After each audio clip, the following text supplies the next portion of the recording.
Okay, it's day 87, part 3 on the high end of the piano. One more key tomorrow for 88. So we've already seen a couple of the senators that allowed their uranium ore from their state to somehow magically disappear from their state. You've already seen John Barrasso say, we were misled. We were misled about all that uranium leaving, that uranium ore leaving from Wyoming.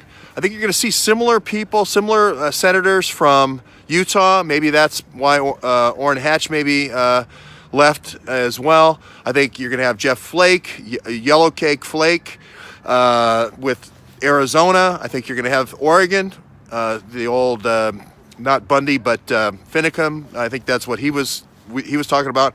Your western states are really going to start coming in now. And I don't know if the Yellowcake was where it was reduced. I don't know where the ore was reduced, but it's the same sort of thing I was talking about in my last video, which is this really happened. 20% is a huge amount of trucks moving from point A to point B. And again, network optimization, you would want to reduce it to Yellowcake as soon as you can. I think that control point is going to be right around the southern part of Utah. I haven't done the Miami, the whole transportation problem, network optimization. Where is the best place to do the reduction? But you also need to have a control point politically. Maybe that's Wyoming. Maybe that's Harry Reid in Nevada. Maybe that's being done at Yucca Mountain. We don't know exactly what point it's actually happening at. Yucca Mountain probably makes the most sense. A secure site would make the most sense. But then a transportation network coming back, getting those products enriched, potentially, the Yellowcake enriched in Paducah or in Piketown. I know they supposedly shut the Piketown plant down. Was it doing a shift every once in a while, a graveyard shift? Who knows? I don't know exactly. Or if it was just shipped. The Yellowcake was shipped and it was being refined in, there's a lot of capability in Iran, for instance. So this could have been the Iran trade the whole time for uranium-1.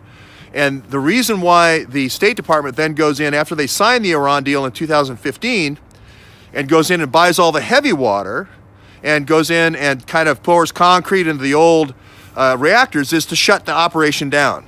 Everybody cashes out. All the people in the FBI that we've seen have cashed out into houses and so forth. That was kind of the end of the operation.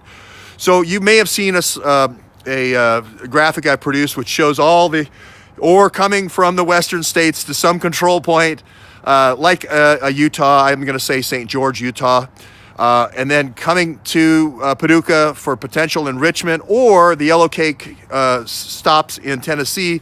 From Tennessee, it's held there for a while and then moves through South Carolina to the UAE, to Europe, Belgium, a company called Urenco, a guy named Chaguri's involved in that. Then the ships go down to UAE, and then UAE passes it to Iran, and then it gets turned into fuel. Now, the only thing we don't know is how much of that fuel ends up getting enriched into weapons-grade uranium. We don't know that. But I think the whole idea of Trump walking out on the Iran deal and just rebooting all the intelligence about what we know is really happening in Iran is an extremely good idea. And I think the blowback is coming when these 5,000 emails, Sarah Carter never published those 5,000 emails from Uranium-1, if you remember. They only published about, I think it was about 70 of them. The same thing with the text messages, the 10,000 text messages with the Strokes. Peter Strzok started his career in Tennessee. Lisa Page, I think, spent some time in Tennessee. Melissa Hodgman spent some time in Tennessee. Melissa Hodgman spent some time in Tennessee? Yes, Melissa Hodgman spent some time in Tennessee before she went over to the SEC. So there's a whole bunch of statements coming out from politicians in western states, I think, governors in western states saying, we were misled. We were misled. And I know I'm going to do the trading at Gowdy because I think he was misled too. The port of Charleston is going to be this port, and also the port of Norfolk are going to be the two key ports, I think, for the uranium. Now, for weapons, it's going to be Navy Yard and potentially Boston as well. But I think for uranium, South Carolina.